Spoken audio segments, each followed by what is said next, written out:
Welcome back to HTM Insider. Very excited about this episode today. I think there's a lot of biomeds that are going to tune in and maybe learn a little bit more about how to become a certified biomed. And today I have a very special guest on with us. Her name is Angela. I'm sure you've seen her maybe on LinkedIn. She is quite the force and the positive energy and somebody that I really admire. So without further ado, I'd like to introduce you to my friend, Angela Bennett. Angela, would you like to introduce yourself to the listeners? Sure. My name is Angela Bennett. I've been in the field for about 9 to 10 years now. Started off as a 68 Alpha in the military, and then slowly progressed into civilian life, and here I am today. Wow. And did you always think when you were younger that you wanted to be in electronics, or what drove you to seek out maybe electronics or healthcare technology?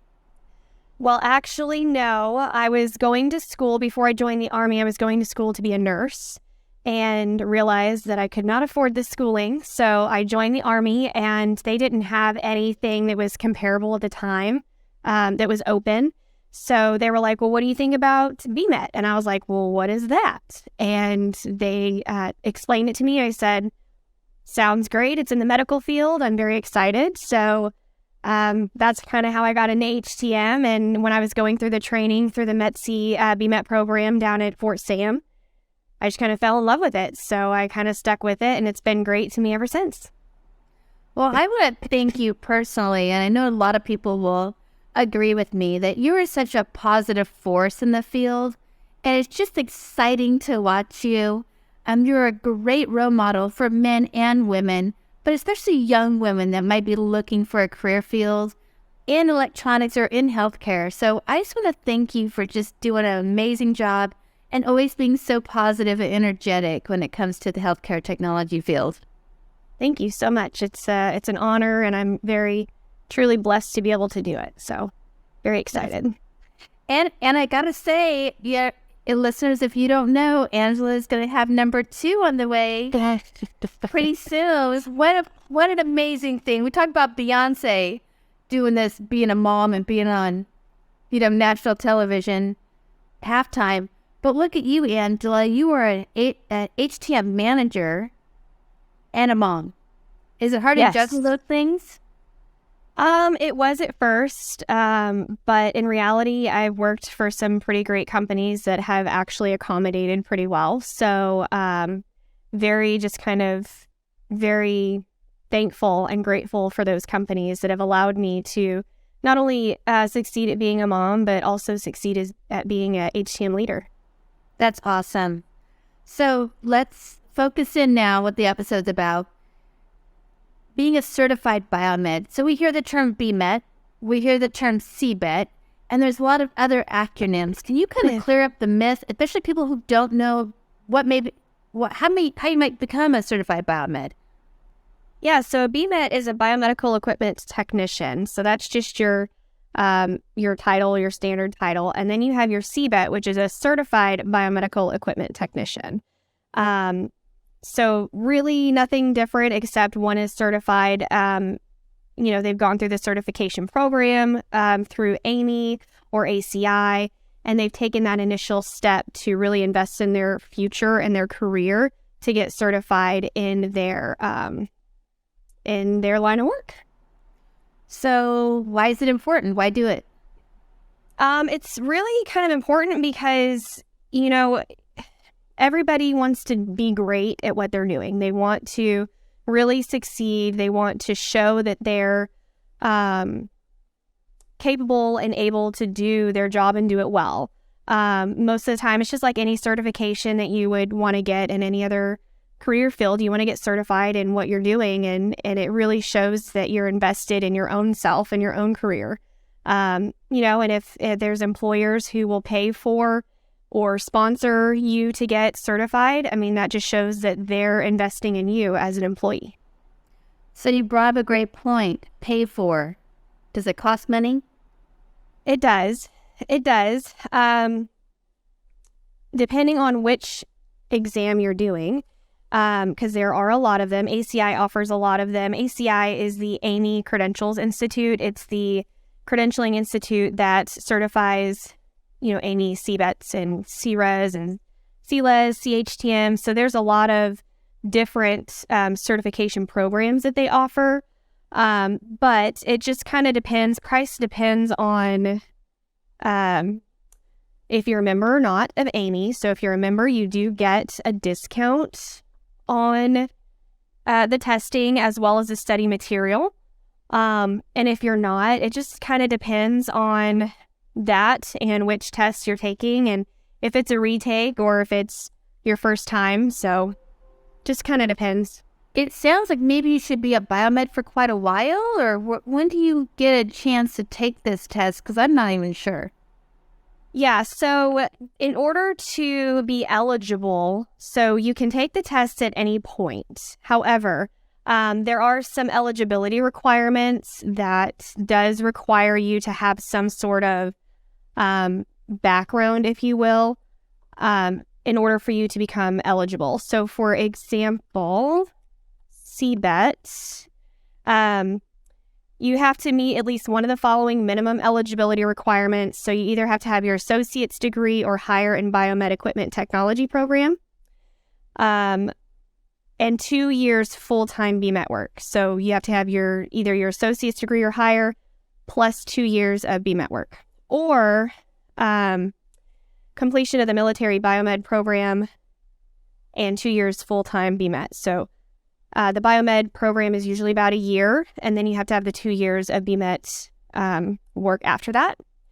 Or you have to have your associate's degree or higher in electronics technology and 3 years of full-time BMET work experience, or you just have to have 4 years of full-time BMET work experience. So in reality, all of those options kind of leads to like a 4-year experience kind of turnaround time. And then once you meet one of those criteria and you take the CBET, then you are a certified biomed technician and you get the certificate and everything. Okay, so if they want to find out and, look into it, would they just go to ACI to find those requirements to see if they qualify?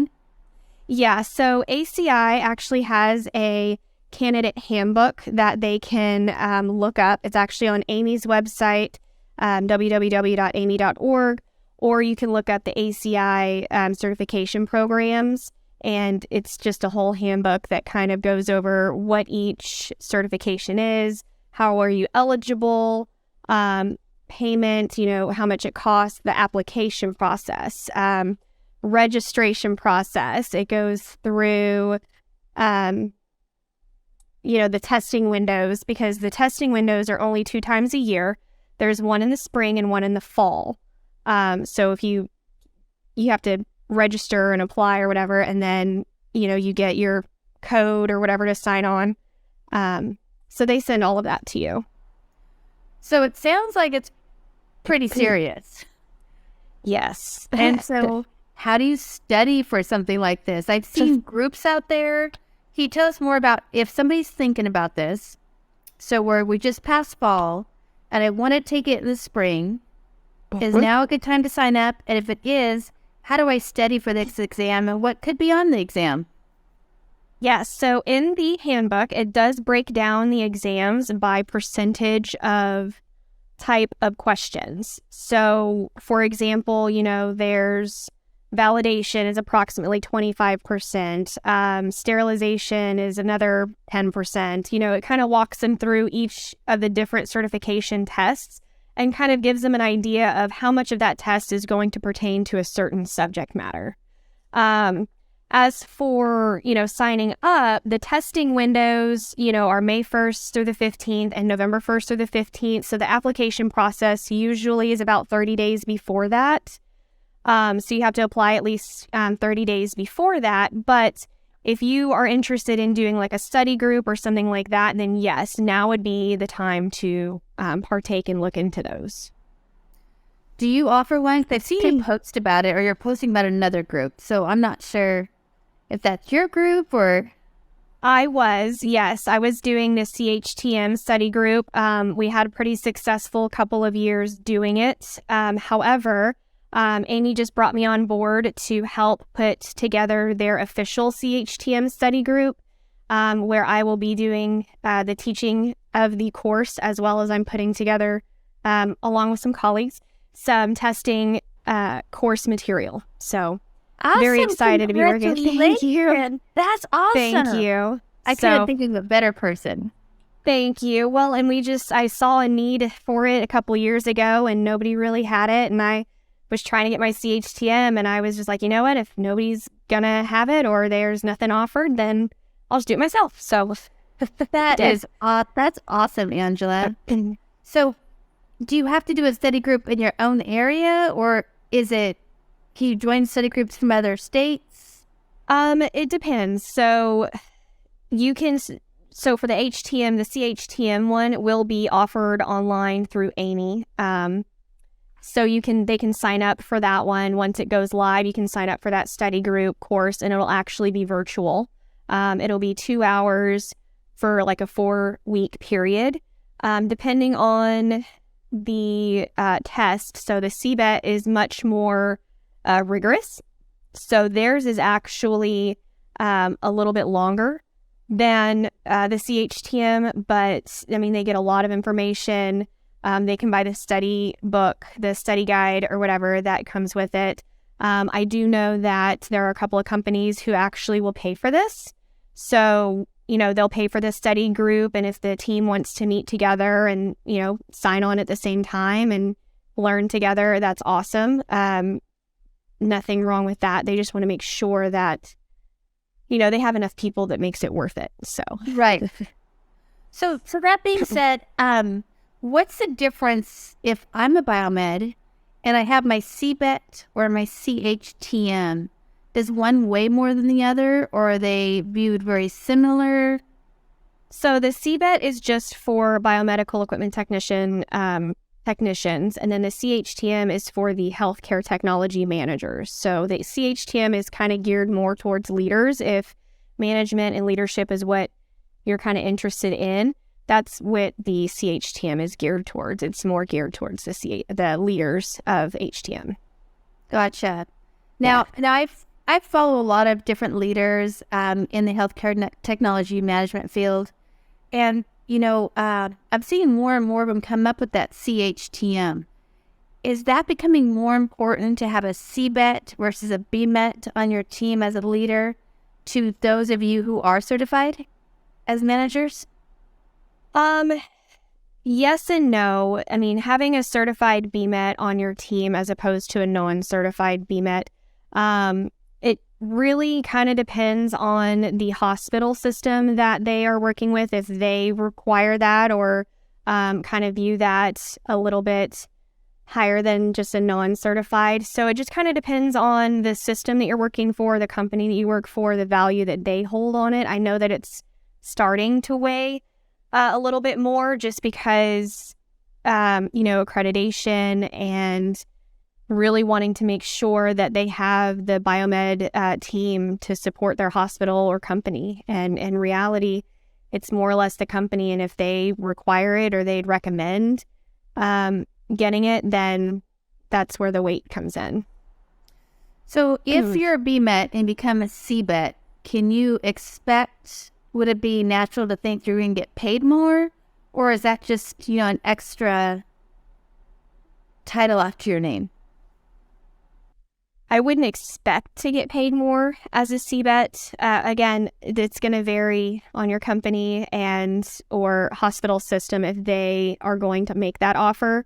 But in reality, just having that title or those letters after your name is kind of, that's a lot of pride that you can take on, and a lot of, it just, to me, it makes me feel like, okay, I've accomplished something. This is great.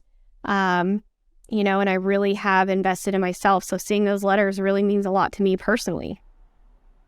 So Angela, with that all said, and I know that you have really worked hard to advance yourself in the field and to become a leader, what's some things that you would suggest a new BMET right now coming in I have a daughter who's a new BMet. She's about a year and a half in.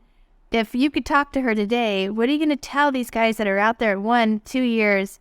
What should they be looking and should they start planning to advance their career this way? Yeah, it did. First things first is I would definitely say stick with it. This field has its ups and downs, just like every other field does. But it's in reality, it's kind of a time thing. You have to have time in your role in order to get promoted. You have to have specialties or training. So just be patient, request to go to all the trainings that you can, request to get all the knowledge that you can, because that's just going to make you a better BMet. And then if you have a succession plan where you see yourself being a manager, leader, any sort of specialist that, would require you to take those additional steps, start looking into it now. Because a lot of the trainings are planned out and get filled up pretty quick. So it just kind of, I would say, don't give up and just kind of really come up with a succession plan for yourself. So that way, the plan that you're going to be on. And, in watching you, I don't think you're afraid of change either. I worked with you in different assignments, and I love to see that your next venture. Is that what keeps you going, or just trying to, get to the next level? And what drives you, Angela? Well, in the military, they say if you ever want to get promoted or do something different, you have to be willing to move.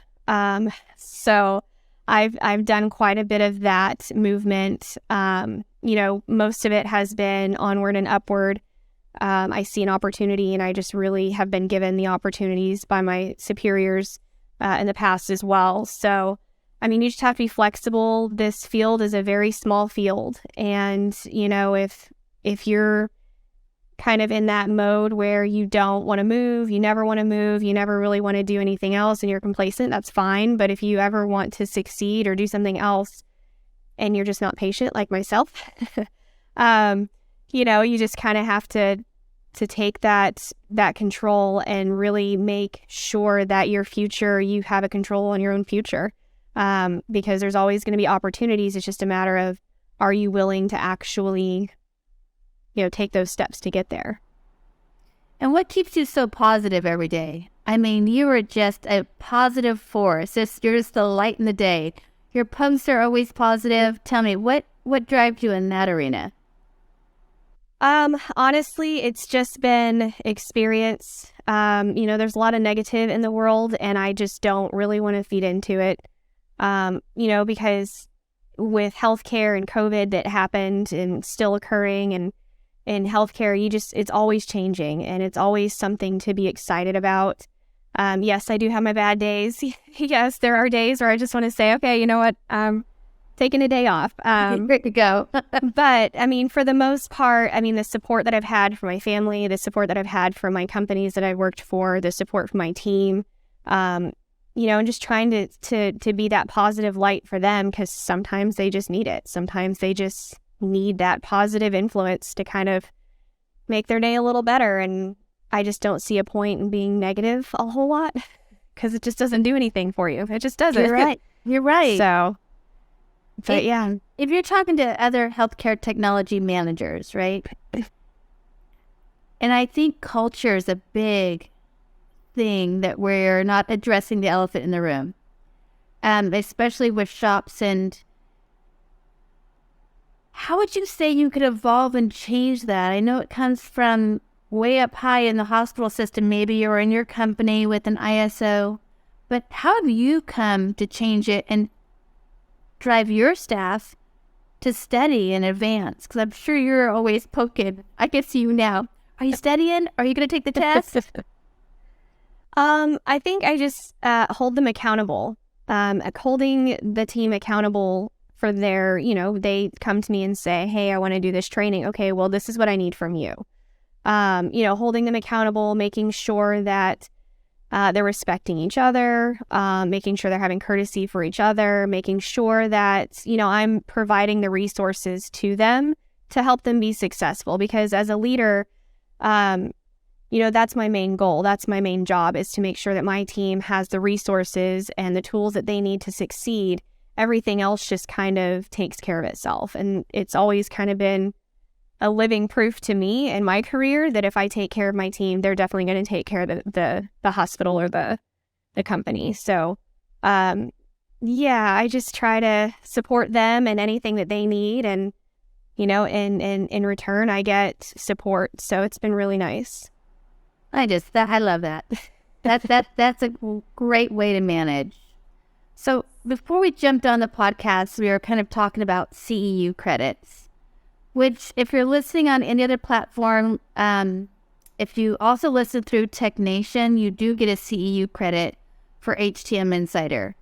But what's required when you are certified to maintain that status? Is it yearly? And how many, and what does that involve? Yeah, so CEUs is basically, once you get your certification, how do you manage it? How do you continue to maintain it? Because, with any other certification, there are things that you are required to do in order to hold that certification. Otherwise, the certification expires or it doesn't, it kind of goes voided. So the way that the maintaining of the certifications for HTM work is you earn CEUs. You have to get about 30 for over 3 years. But you have to be able to record that in your continuing practice journals. And again, it explains all of that in the ACI candidate handbook for the certifications. Because I believe every certification has a little bit of a different requirement. And it also breaks down the different CEUs and how much they weigh and, how to obtain them. And it just, for example, when you write items for ACI, 5 items is 1 CEU. So it's simple things that HTM professionals can do to, promote, number one, the HTM field, and also, kind of progress this field along because, again, this field is very small and we can use all the help that we can get. So if somebody can write an article or do a blog or something promoting HTM and sharing information, what we do, how we do it, really gets excited. That kind of promotes other people to maybe want to join the field. And it just kind of helps, it kind of helps make this field a little bit more exciting to join. It's not as monotonous. So, CEUs are a great way to maintain your certification as well as, helping out the field as well. What about conferences? I see CEUs credits are attached. I've actually presented classes that have been certified. What's the importance of attending these conferences and these trainings? So the conferences and trainings usually weigh more than just writing a couple of articles. So it's an easy way to get those CEUs and be present for those conferences and like the ANI Exchange and all of that. They weigh a little more because they take a little more effort. They take a little more time to collect. So trainings are a perfect example of collecting, a couple of CEUs per hour. It's just, to me, I think they're a lot easier if you have the ability to do them. So probably since you're looking at 30 over 3 years, you got to focus on 10 a year, right? Which is 2 months off if you just did 1 a month. Or if you go to a conference, you pick up 3 CEUs, you listen to a couple HTM Insider episodes, write a few ACI, documents. I think it's really doable. I think that makes sense. And it really keeps you fresh too, don't you think? Yes, I agree with you. And like the medical field is always changing. So there might be some things that change along with it in the HTM field that, if you consider yourself a subject matter expert or have a thought or an opinion about it, it's kind of like your voice. Like you can share that with others and you never know, you might meet somebody who has the same opinion or is interested in that and they just didn't know that it existed. I got to tell you, I was on a call. I know Alabama's trying to get their association up and running. And I got to tell you, you've really impressed some people there that they say that she thinks outside the box. Yes. And that you're just energetic and you like to ask the why. Not just because someone said so or someone's done it that way before. So that is truly who I appreciate you as a person in this field, to be that beacon of light, and change is okay, and driving to something better. That's just awesome, Angela. Thank you very much. I sometimes I feel like I'm a nuisance, but for the most part, I feel like as a young female leader in this field, me asking questions really shows that I'm really trying to understand and trying to better the field and trying to better the processes. You know, a lot of people don't ask questions and then they just nod along and, you know, move along. But I like to stop and ask questions to make sure that I understand, and I like to gain knowledge that way. So if I can learn from somebody else to not reinvent the wheel, then why not? Yep. You know, and I want the listeners to really think about that. It doesn't always have to be because we've always done it that way. Sure, there are requirements, right? There's guidelines, there's checklists. We have to do things this way because of a format, of patient safety. But get the why out. Ask the questions. When you're at these conferences, ask the questions. That's what experts like Angela and everyone else who attends, presents, they want you to ask questions. They want you to be involved. Amy wants you to be involved.